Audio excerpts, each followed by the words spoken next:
Чому кашель можна лікувати безкоштовно? Давайте повернемося до нашої нульової вартості лікування. Наші дії мають бути спрямовані на створення комфортних умов. Перше – це зволоження повітря. Як правило, оптимальна вологість – це 50-70%. Це головний муколітик, який працює. Я вам говорю це на 100% з власного досвіду, так як маю 3 дітей і з кашлями ми на «ти».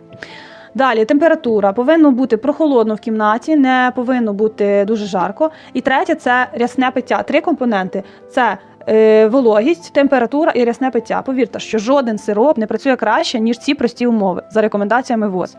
Більшість сиропів від кашлю взагалі не рекомендовані для використання у дітей, особливо малого віку.